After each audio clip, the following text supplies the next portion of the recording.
So, when we look at Kemetic alchemy, it's really fascinating how it blends practical techniques with a deep spiritual quest. Absolutely. It's like the ancient Egyptians were turning both metals and souls into something better.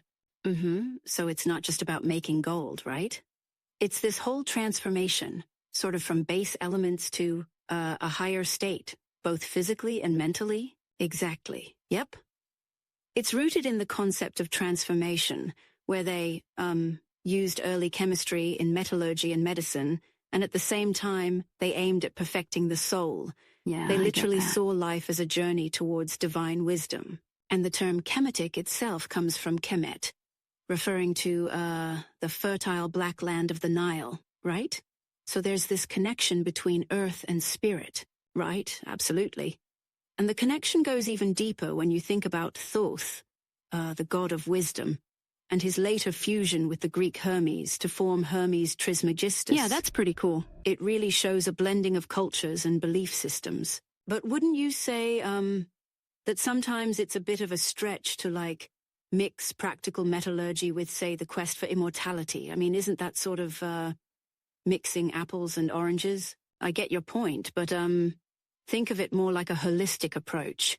It's like combining the physical with the metaphysical, understanding that our inner world is as malleable as metals we refine. They saw both sides as complementary rather than contradictory. Right. And then there's how Alexandria became this hub for learning where Egyptian traditions meshed with Greek philosophy. That's like the ultimate melting pot of ideas. Exactly.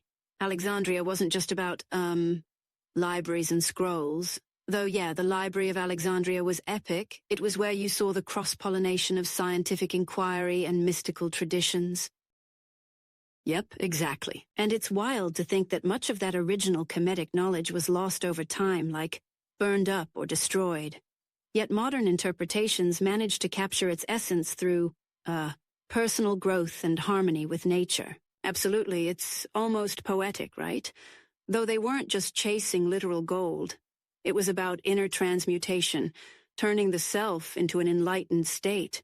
It's like, living through a process of becoming. Right on. If that makes totally sense. makes sense. So in a way, Kemetic alchemy is still relevant today, offering a metaphorical blueprint for transformation, both in how we treat the earth and ourselves. Exactly. And even though we don't see ancient Egyptians in lab coats today, the legacy of their ideas influences both scientific and spiritual pursuits. Yeah. It's a powerful reminder of how interconnected our physical and spiritual worlds can be. Kind of like mixing tradition with modernity and finding balance between the two.